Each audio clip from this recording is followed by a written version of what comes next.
वक्त की रफ्तार।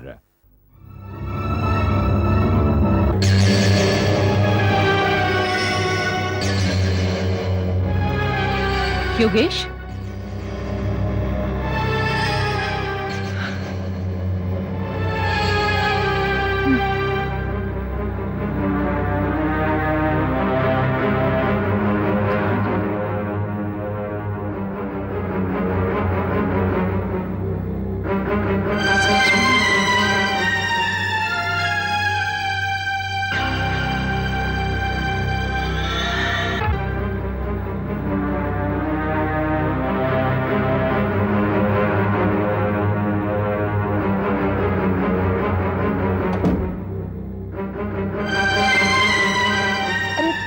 तुमने योगेश को कहीं देखा? नहीं, वो तो कब के चले गए। अच्छा।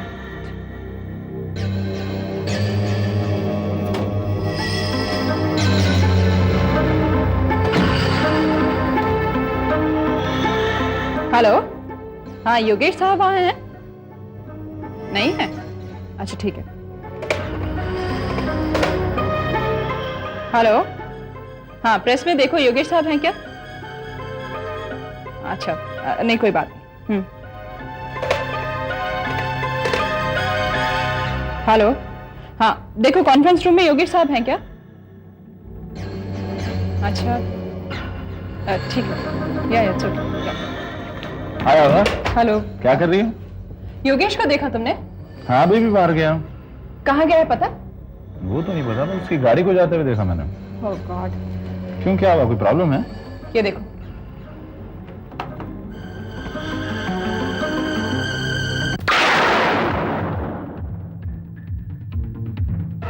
नॉनसेंस। पद्माकर ने लिखा है ये? हाँ, और उसका कहना है कि योगेश ने कहा था। हाँ। योगेश, क्या कह रही हो?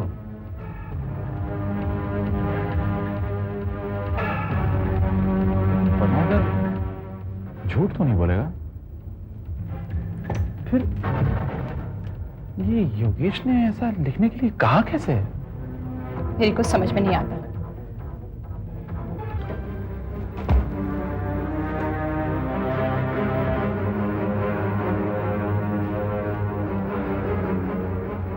योगेश डीएम की सफाई में कुछ लिखे, ऐसा तो हो ही नहीं सकता। ये पद्माकर को बुलाओ, जरा बात करते हैं उससे। उससे क्या बात करोगे?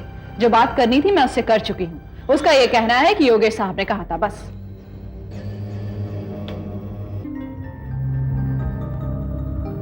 आभा, एक बात सोचने वाली है कि योगेश ने ना तो तुमसे ना मुझसे, किसी भी सीनियर जर्नलिस्ट से ये नहीं कहा लिखने के लिए, बल्कि उसने कहा तो एक ट्रेनी जर्नलिस्ट पद्माकर से। कहीं ऐसा तो नहीं कि वो सच में ये खबर छापना चाहता हो? लेकिन वो ऐसा क्यों चाहेगा? क्योंकि दिवाकर ने पहले न्यूज प्रिंट और उसके बाद हमें प्रेस दी। दिवाकर और डीएम में कैसे रिलेशंस हैं ये तो हम सब अच्छी तरह जानते हैं। कहीं दिवाकर ने तो नहीं कहा ये? कहीं वो प्रेस के बदले में हमसे ये सब छपाना तो नहीं चाहता? ये सारी बातें योगेश से जानना बहुत जरूरी है। उसके घर फोन करो, शायद अभी तक पहुंच गया होगा।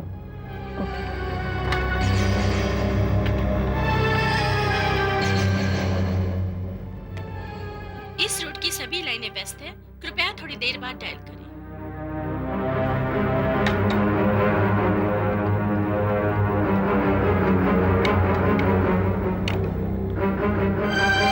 मोबाइल भी ऑफ करके रखा है।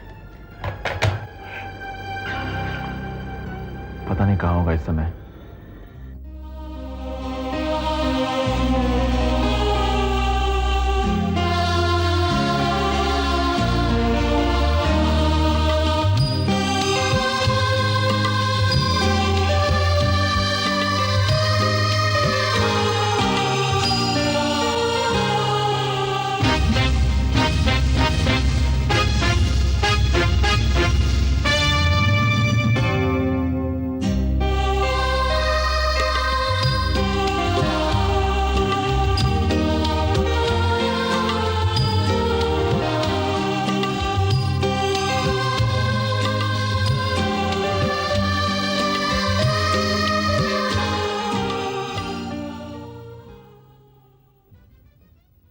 योगेश, मैंने तो आपसे पहले ही कहा था, ये रास्ता नहीं हो सकता। इस रास्ते पर दुख ही दुख है। निकिता, दुख तो इस बात का है कि मैं अपने आप को रोक नहीं सका। पता नहीं इंसान इतना मजबूर क्यों हो जाता है। तकदीर भी कैसे कैसे खेल दिखाती है। आपने बाबूजी की बात नहीं मानी, बा की बात नहीं मानी, और दिवाकर जैसे आदमी से आपने हाथ मिला लिया। हाँ, नतीजा तो यही होना था। जो गलत है वो गलत है,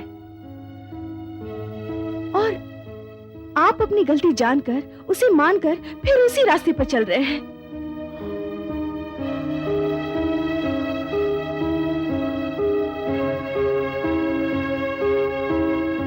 निकिता, जब उतार आता है ना, तो गिरते जाना ही उसकी किस्मत होता है। इंसान को अपनी गलतियों का एहसास हो भी जाए तो वो उतार उसे तब तक मुड़ने नहीं देता जब तक कि तह तक न पहुंच जाए। मैं गिर गया हूं निकिता। मैंने अपने जमीर को बेचा है। एक बिकाऊ चीज बन के रह गया हूं मैं। अपने बारे में ऐसे मत कहो योगेश। ठीक ही तो कह रहा हूं निकिता। जिस डीएम को जड़ से उखाड़ने के लिए मेरे साथियों ने दिन रात एक कर दिया, अपनी जान तक की परवाह नहीं की उन्होंने, उसी डीएम की सफाई में मुझे आर्टिकल छापना पड़ रहा है। अग्निहोत्री और न जाने उस जैसे कितने ही लोग डीएम के जुल्म का शिकार हुए हैं, और आज उसी डीएम को सफेद नकाब उड़ा रहा हूं मैं। ये आप गलत कर रहे हैं।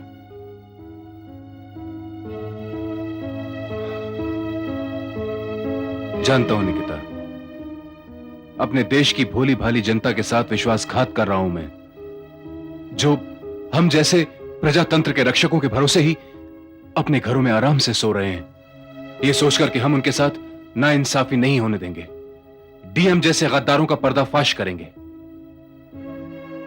मैं उनकी उम्मीदों को मिट्टी में मिला रहा हूं निकिता, मिट्टी में। मगर क्या करूं, मजबूर हूं मैं। योगेश, इस तरह अपने आप को मत कोसो। आपके हाथों ये पाप नहीं होगा।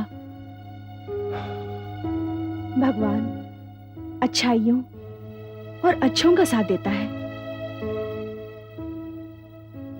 कोई ना कोई रास्ता जरूर निकल आएगा।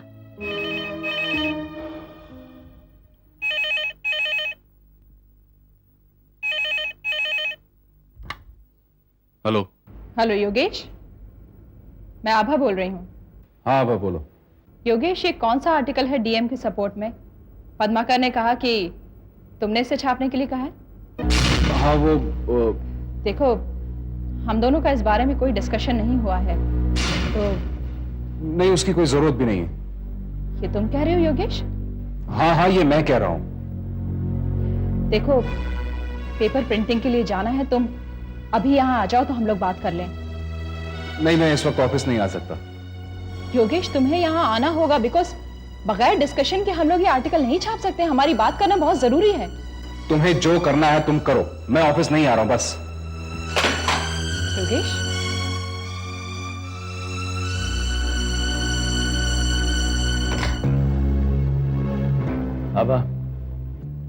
अब एज एन एडिटर फैसला तुम्हें लेना होगा। हरगिज नहीं। मैं जिस अखबार की एडिटर हूं, वो डीएम के सपोर्ट में एक अक्षर भी नहीं छापेगा।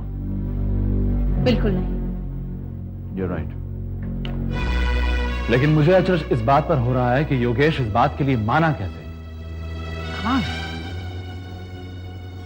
मेरी भी कुछ समझ में नहीं आ रहा। ऐसा कैसे किया होगा उसने? मैं मानता हूं कभी कभी इंसान हालात के हाथों मजबूर हो जाता है, लेकिन इस तरह हालात के सामने हार मानना, कम से कम योगेश से तो ये एक्सपेक्टेड नहीं था।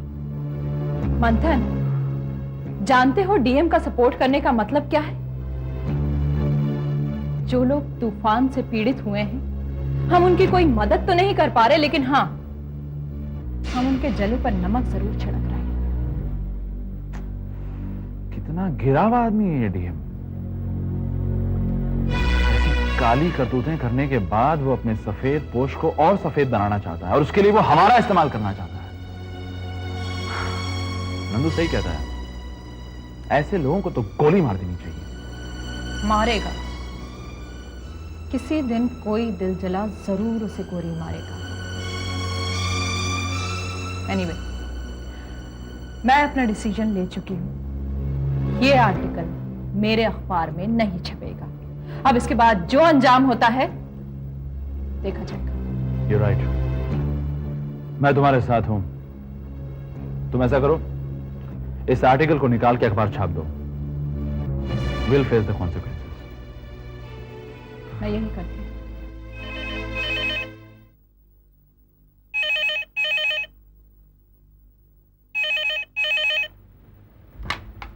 हेलो, डीएम बोल रहा हूं। जी हाँ, बोलिए। अभी अभी प्रेस से दिवाकर का फोन आया। उसने बताया कि आज के अखबार में हमारा आर्टिकल नहीं छपा। ये क्या कह रहे हैं आप? ज्यादा भोले मत बनो। नहीं, मैंने तो तुम फौरन यहां चले आओ। नहीं डीएम साहब, मैं इस वक्त नहीं आ सकता। आप जानते हैं रात के क्या बजे हैं? जब तुम हमारे पास मदद के लिए आए थे तब भी आधी रात थी, और रात के कितने बजे थे ये भी तुम्हें याद होगा। ठीक है, मैं कल सुबह आपसे मिल लूंगा। ठीक है, तुम्हारी मर्जी है। वैसे अभी हमने साकार की प्रिंटिंग रोक दी है, और अब ये तुम्हारे आने पर ही शुरू होगी। अब आना या ना आना तुम्हारी मर्जी है, फिर भी हम तुम्हारा इंतजार करेंगे।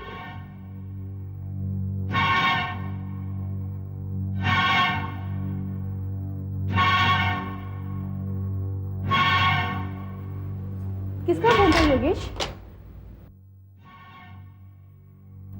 मुझे जाना होगा निकिता। इतनी रात को कहाँ जा रहे हैं आप? डीएम के घर।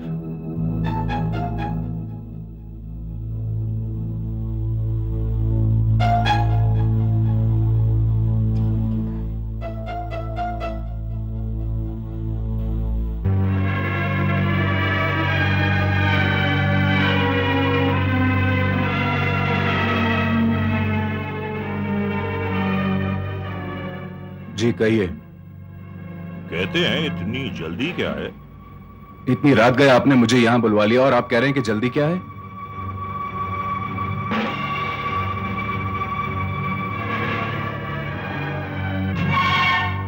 योगेश, काम तुम्हारा था, इसलिए तुम्हें बुलाया। और तुम्हें जल्दी होगी, हमें कोई जल्दी नहीं है। और हमने तुमसे कहा था कि अखबार का छापना या ना छापना ये सब तुम्हारे हाथ में। जी हाँ, कहा था। हमने आज का अखबार छपने से रोक दिया। आप ऐसा नहीं कर सकते हैं। डीएम को चैलेंज मत करो। डीएम सब कुछ कर सकता है। जब तुम्हें हमारी मदद की जरूरत थी तो हमने आधी रात को तुम्हारी मदद की, तुम्हें न्यूज प्रिंट दिया। यह कैसे हो सकता है कि हम तुम्हारी मदद पे मदद करते आए और जब हमें तुम्हारी जरूरत हो तो तुम अपना मुंह मोड़ लो? योगेश, हमारे लाख लाख समझाने के बावजूद तुम हमारा कहना नहीं माने। आज का जो अखबार छपने जा रहा था उसमें हमारे बारे में कुछ छपने वाला था। आज के इस अखबार में हमारे बारे में कुछ छपा नहीं। हमने तुमसे कुछ छापने के लिए कहा था ना? मैंने ऐसा कोई वादा नहीं किया था डीएम साहब। फिर यह अखबार छपने के लिए कैसे भेज दिया? तुमने यह कैसे सोच दिया कि हम इसे छाप देंगे? डीएम साहब, मैं अकेले अखबार नहीं चलाता हूं। मेरे साथ और लोग भी हैं, एडिटर हैं, रिपोर्टर हैं। उनकी और मेरी राय में फर्क पड़ सकता है। अगर वो आपके बारे में नहीं छापना चाहते तो मैं तुम्हारे अलावा किसी और को नहीं जानता। तुम मालिक हो। मैं मालिक नहीं हूं। सहकार का कोई एक मालिक नहीं है। तुम मालिक ना सही, लेकिन अधिकार तो तुम्हारे पास है। इतना काफी नहीं है डीएम साहब, और आप मुझे इस तरह से ब्लैकमेल नहीं कर सकते। मैं कुछ नहीं कर रहा हूं।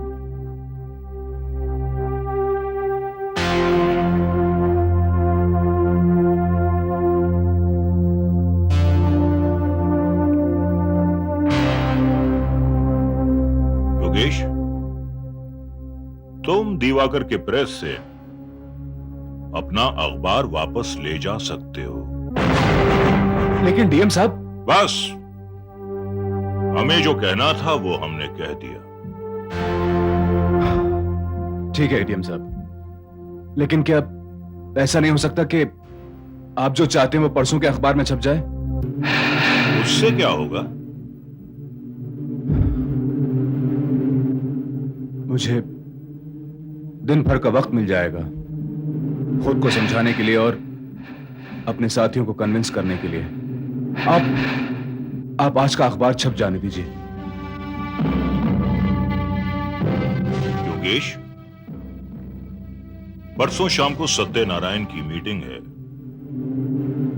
और परसों दोपहर को अपने अखबार के जरिए तुम्हें हमारा ये कलंक धोना है।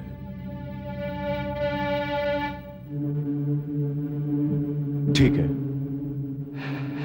तुम्हारा काम हो जाएगा, जा सकते हो।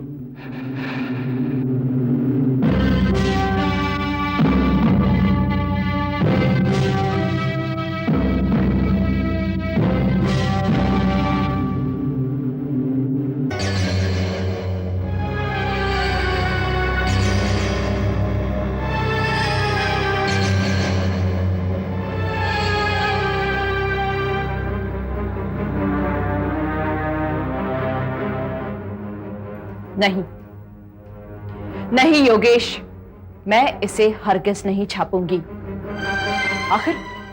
आखिर तुम चाहते क्या हो? हम इसे कैसे छाप सकते हैं? हम क्यों करेंगे डीएम की सिफारिश? क्योंकि हम पर ऐसा वक्त आ गया है। ऐसा कौन सा बुरा वक्त आ गया है हम पे? या इससे पहले हमने मुश्किलों का सामना नहीं किया है? किया है, जरूर किया है, और आगे भी करते रहेंगे। लेकिन इस वक्त हम किस दौर से गुजर रहे हैं क्या तुम नहीं जानती? योगेश, कैसी बातें कर रहे हो? आगे क्या होगा कभी सोचा है तुमने? मंथन, जरूरतमंद इंसान के पास अक्ल नहीं होती, वो सोचेगा कहां से? कैसी बात कर रहे हो योगेश? क्या डीएम दुनिया का आखिरी आदमी बचा है जो हमारी मदद करेगा? क्या हमने अपनी कोशिश ही नहीं की? किसी ने की हमारी मदद? तुमने सर से मदद क्यों नहीं मांगी? बोलो। Yogesh, I am sorry to say, लेकिन अगर तुम अपना पर्सनल ईगो एक तरफ रख के काम करोगे तो बेहतर होगा। मंथन, यह लड़ाई पर्सनल ईगो की नहीं है, बल्कि मेरे आत्मसम्मान की है। अगर मुझे कॉम्प्रोमाइज ही करना होता तो मैं विलास भैया के पास जाकर उनसे कॉम्प्रोमाइज करता, उनसे कहता कि मुझे आपकी सभी शर्तें मंजूर हैं, ले लीजिए प्रजासत्ताक और मुझे सिर्फ मेरा सहकार चलाने दीजिए। लेकिन मैं ऐसा कुछ नहीं करूंगा। मुझे किसी से कुछ भी नहीं चाहिए।